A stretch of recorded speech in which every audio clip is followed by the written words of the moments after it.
Welcome to Northeast PSC. Today we'll be discussing about UNESCO World Heritage Sites. It is a very proud moment for India that two places have recently been included in the prestigious UNESCO World Heritage Sites. ये क्या होता है, इसके अलग अलग list होती है. UNESCO intangible cultural list क्या होता है, यूनेस्को क्या होता है, इन तमाम चीज़ों को हम लोग आज देखेंगे. Without any further delay let us begin to this discussion. This is me. I am Nazrul Islam. This is about me. I have been teaching for more than 3 years now, political science and international relations along with current affairs. If you want to know a few things more about me, you can connect with me on X, that is Twitter, and LinkedIn. Okay? ये सारी चीज़ें तो आपको यहाँ पर दिख ही जाएगा. Let us begin the discussion. Context क्या है, कॉन्टेक्स्ट देख लेते पहले. तो शांति निकेतन जो कि रविंद्रनाथ टैगोर जी के फादर के द्वारा इस्टेब्लिश किया गया था, ये कहाँ पर है, आपका कोलकाता में है.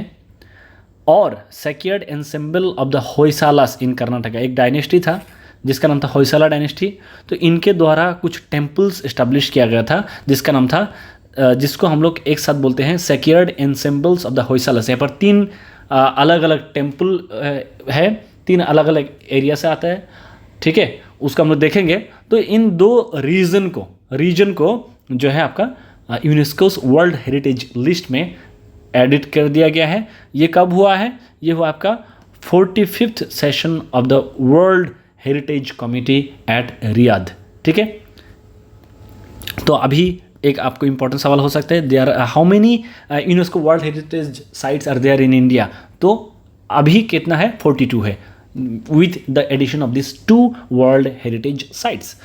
तो शांति निकेतन जो है, लोग बोलते हैं कि रविंद्रनाथ टैगोर के द्वारा इस्टेब्लिश किया गया था. इसको बंगाली में जो है, इसको रविंद्रनाथ ठाकुर बोल के पढ़ा जाता है, लेकिन एंग्लिसाइज्ड वर्जन में रविंद्रनाथ टैगोर बोलते हैं.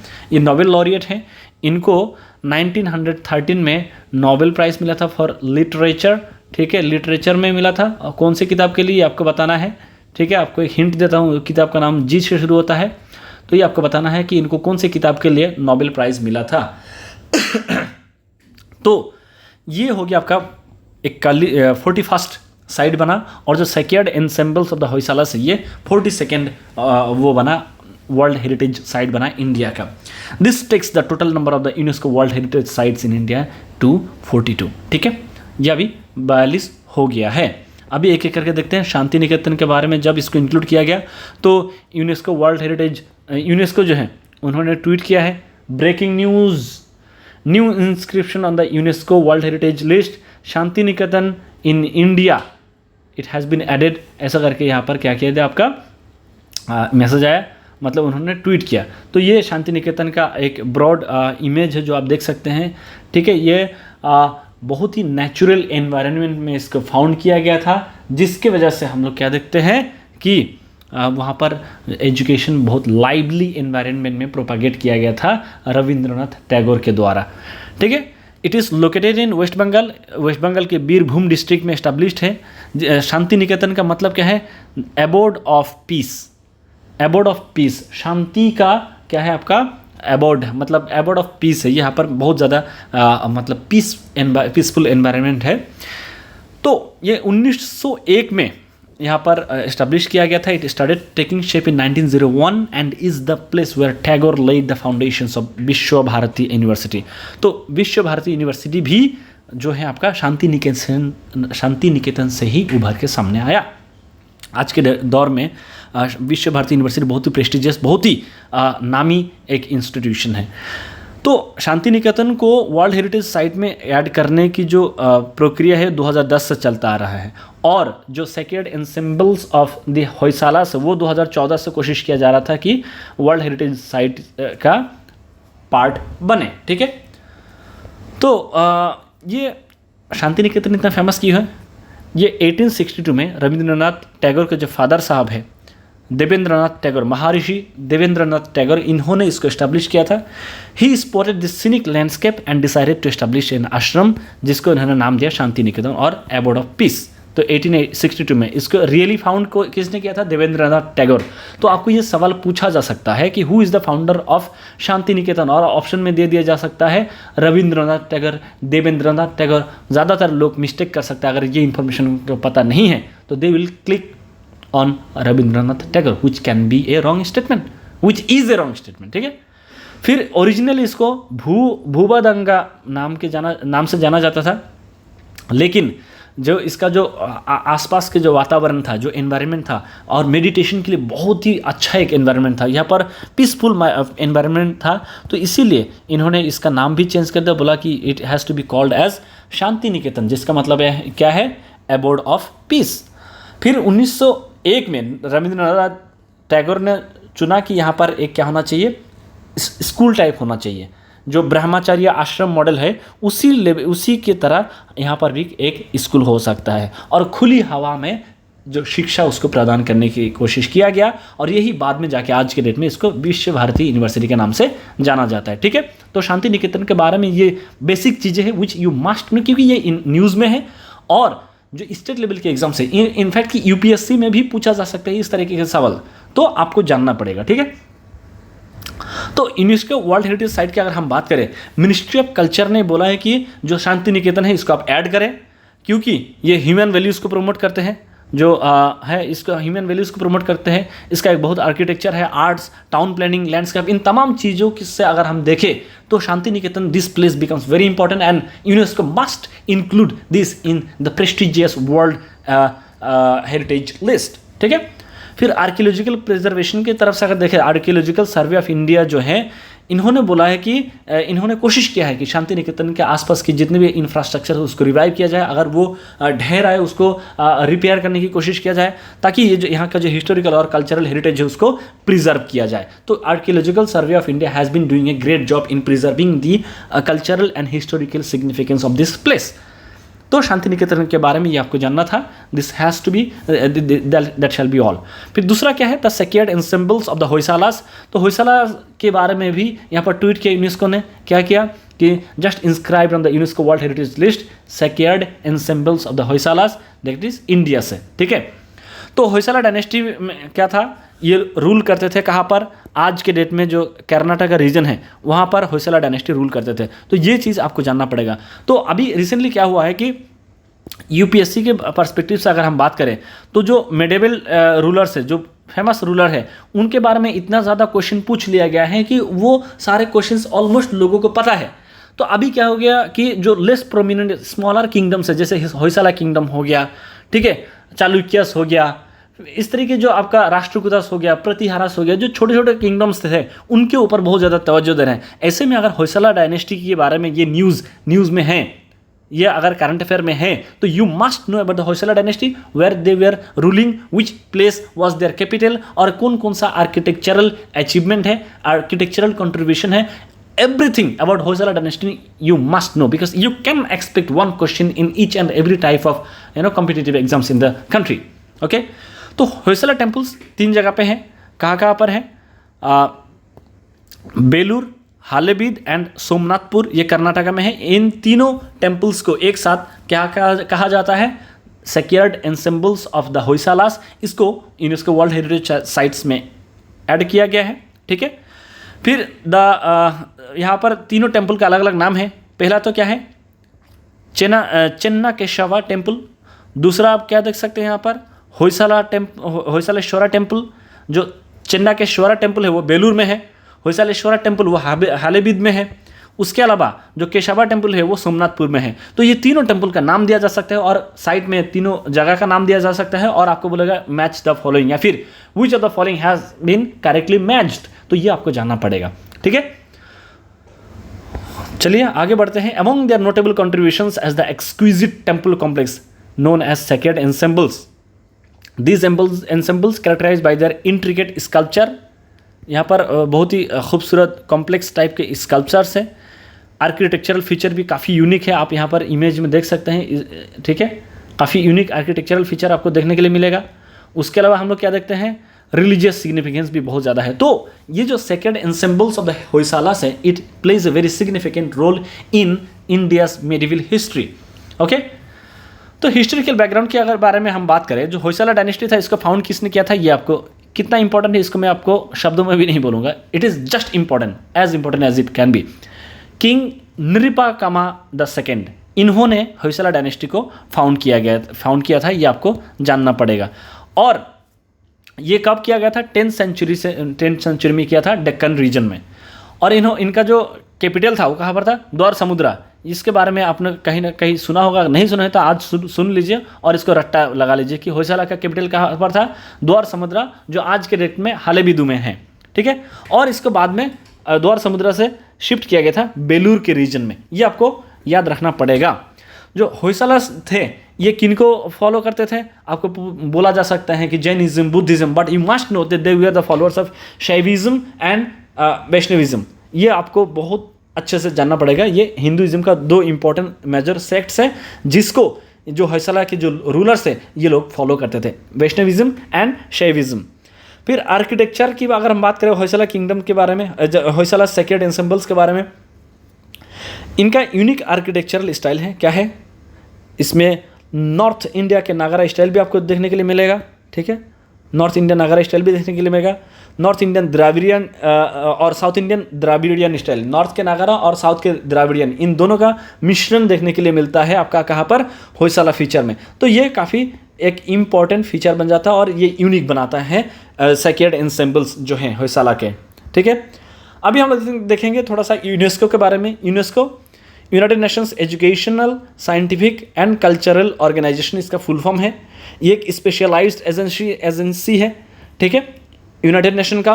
इनका प्रमोशन, इनका काम क्या है, to promote world peace and security through international cooperation in education, arts, science and culture.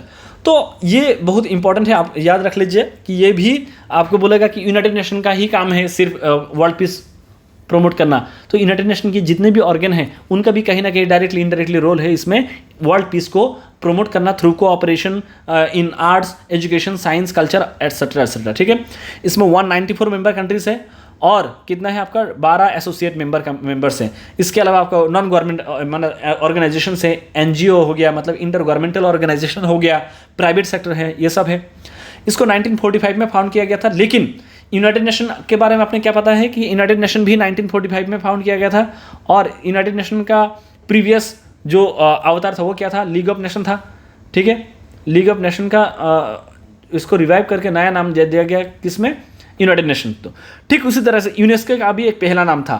League of nation के टाइम में भी यूनेस्को जैसा कुछ एग्जिस्ट करता था जिसका नाम था league of Nations international committee on intellectual cooperation. तो उसको बदल के इसका नाम यूनेस्को रखा जाता है। तो अभी हम लोग यूनेस्को वर्ल्ड हेरिटेज साइट के बारे में भी थोड़ा देख लेते हैं। ये क्या है, यूनेस्को वर्ल्ड हेरिटेज साइट क्या है, it is recognised by the UNESCO as of distinctive cultural और फिजिकल इंपॉर्टेंस। ये जो यहाँ पर सांस्कृतिक दिशा से कल्चरली बहुत इंपॉर्टेंट है और जो एक स्ट्रक्चर है वो उसका फिजिकल एग्जिस्टेंस इतना मार्वेलस है, इतना वो जो मोन्यूमेंट है या फिर कोई इंफ्रास्ट्रक्चर है या फिर कोई नेचुरल साइट है, ये उस पर्टिकुलर एरिया का क्या देता है, उसका एक आइडेंटिटी देते हैं। तो इसीलिए क्या होता है आपका, उसका सिग्निफिकेंस बढ़ जाता है और वैसे जगह को कहीं ना कहीं कल्चरल हेरिटेज के तौर पे यूनेस्को वर्ल्ड हेरिटेज साइट के अंदर इंक्लूड करने की कोशिश करते हैं। और इसके थ्रू और क्या करते हैं कि जो आपका इंपॉर्टेंट प्लेसेस है उसको कंजर्व करना चाहिए, उसको प्रोटेक्ट करें, उसको आइडेंटिफाई करें और जो नेचुरल और कल्चरल हेरिटेज है उसको आप हमेशा मेंटेन करें, उसको प्रमोट करें, लोगों के बीच में उसके अवेयरनेस को फैलाएं, उसकी इंपॉर्टेंस को समझाएं। तो ये कहीं ना कहीं डायरेक्टली और इनडायरेक्टली कोशिश किया जा रहा है कि लोगों के जहन में एक पर्टिकुलर जगह की इंपॉर्टेंस को पता चले और उसको फिर आगे बढ़ाया जाए, उसको प्रोटेक्ट किया जाए till for a very long time. क्योंकि जो पुराने आर्किटेक्चर है, इंफ्रास्ट्रक्चर है, मोनूमेंट्स है, वो एक टाइम के बाद ख़राब हो सकता है अगर लोग वहाँ पर अटेंशन नहीं दें। अगर एनवायरनमेंट है, अगर कोई नेचुरल पार्क है, ठीक है, वहाँ पर आप अगर प्रोटेक्शन नहीं करेंगे तो धीरे धीरे क्या हो जाएगा, लोग वहाँ पर अर्बनाइजेशन कर देंगे, डिफॉरेस्टेशन करेंगे। तो जो इस तरह के इंपॉर्टेंट प्लेसेस है उसको जब वर्ल्ड हेरिटेज साइट्स की लिस्ट में ऐड किया जाता है, उसकी सिग्निफिकेंस को लोगों तक पहुँचाने की कोशिश किया जाता है। This is exemplified by the convention regarding the protection of the world cultural and natural heritage accepted by UNESCO 1972। ये सिलसिला 1972 से शुरू हुआ कि वर्ल्ड कल्चरल और नेचुरल हेरिटेज जो हैं इसके ऊपर हमें क्या करना चाहिए, एक कन्वेंशन होना चाहिए, और ये कन्वेंशन को एक्सेप्ट किया गया था 1972 में बाय यूनेस्को। ये हो गया वर्ल्ड हेरिटेज साइट। अभी नेचुरल हेरिटेज साइट के बारे में बात करेंगे। हम लोग सारे एग्जाम्पल नहीं लेंगे, कुछ ही एग्जाम्पल लेंगे। कुछ ऐसे जगह है जो कल्चरल एस्पेक्ट से, सांस्कृतिक दिशा से बहुत ही इंपॉर्टेंट हो जाता है। उसके geological formation, physical, biological, cultural landscape, ये सारी चीज़ें। जैसे काजीरंगा नेशनल पार्क हो गया, ये आपका नेचुरल वर्ल्ड हेरिटेज साइट में आता है, ठीक है। फिर आप केवलादेव घाना नेशनल पार्क जो राजस्थान में है वो भी आता है। Manas wildlife sanctuary Assam में है, वो भी नेचुरल वर्ल्ड हेरिटेज साइट का लिस्ट बनता है। Nanda Devi national park, valley of flowers Uttarakhand, Sundarbans, फिर वेस्टर्न घाट्स, ये तमाम जो हैं ये सब नेचुरल वर्ल्ड हेरिटेज साइट्स के लिस्ट में आती हैं, और they play a significant role जब हम लोग वहाँ पर जियोलॉजिकल फॉर्मेशन, फिजिकल, बायोलॉजिकल और कल्चरल लैंडस्केप्स की बात करते हैं, ठीक है।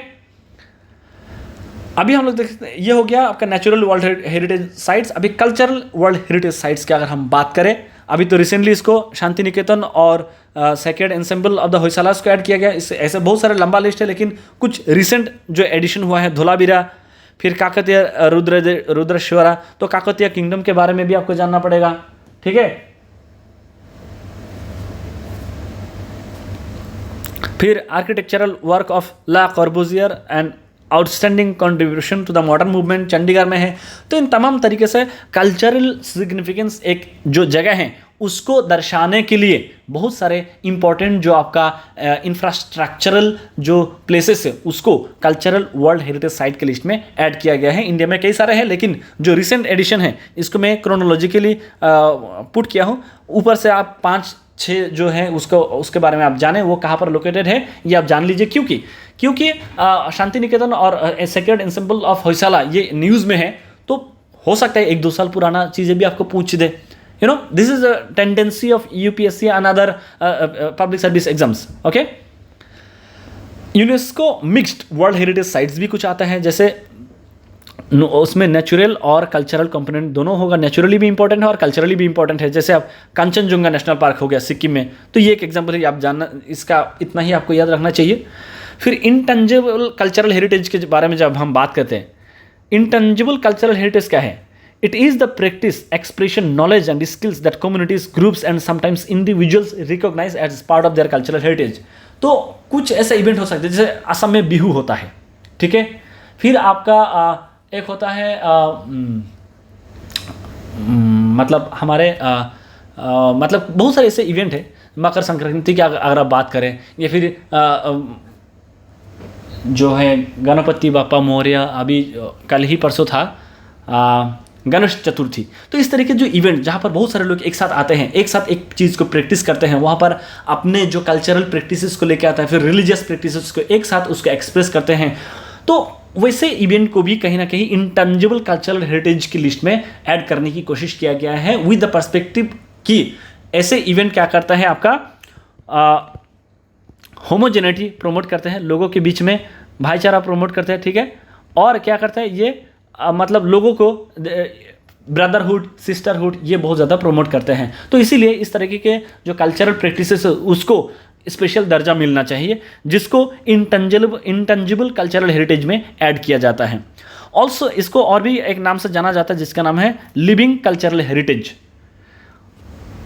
और लिविंग कल्चरल हेरिटेज क्या क्या हो सकता है? ऑरल ट्रेडिशन, मतलब कि कोई लैंग्वेज भी हो सकता है, परफॉर्मिंग आर्ट्स हो सकता है, एक पर्टिकुलर टाइप ऑफ थिएटर हो सकता है, सोशल प्रैक्टिसेस हो सकता है, rituals and festive season event हो सकता है, knowledge and practices concerning nature and the universe, traditional craftsmanship, ये तमाम चीज़ें इंटेंजिबल कल्चरल हेरिटेज की लिस्ट में ऐड किया जा सकता है। इंडिया के कुछ इंपॉर्टेंट चीज़ें हैं जो इंटेंजिबल कल्चरल हेरिटेज की लिस्ट में ऐड किया गया है, जैसे आपका संकीर्तना हो गया, drumming and dancing of Manipur, जो मणिपुरी डांसेस हो गया, Durga Puja, Kumbh Mela, yoga, Navroz, traditional brass and copper crafts of utensils making among the Thatheras of Jandiala Guru, Buddhist chanting of Ladakh, छाव डांस। तो इस तरीके से बहुत सारी चीज़ें हैं जो इंटेंजिबल कल्चरल हेरिटेज की लिस्ट में ऐड किया गया है। A total of 14 elements from India are inscribed in intangible cultural heritage. तो इंडिया से 14 ऐसा चीज़ें हैं जो इंटेंजिबल कल्चरल हेरिटेज में ऐड किया गया है। सबसे रिसेंट क्या था आपका, दुर्गा पूजा था, ठीक है, और फिर इसको 2021 में मिला है। फिर 2022 में गवर्नमेंट ऑफ इंडिया ने बोला है कि गुजरात में एक वो है आपका फेस्टिवल है जिसका गरबा कहते हैं, गरबा को भी इसमें ऐड करना चाहिए, इसका रिक्वेस्ट डाला गया है। India has been elected as the inter governmental committee of UNESCO's 2003 convention for the safeguarding of the intangible cultural heritage for the 2022 to 2026 cycle. तो ये भी इंपॉर्टेंट हो सकता है कि क्योंकि इंडिया इस इंटर गवर्नमेंटल कमिटी का क्या है अभी वो है पार्ट है, जिसका नाम क्या है, UNESCO's 2003 convention for the safeguarding of the intangible cultural heritage for the year 2022 to 2026। India has served as a member of the ICH committee twice before. 2006 से 2010 के बीच में एक बार था और 2014 से 18 के बीच में थे।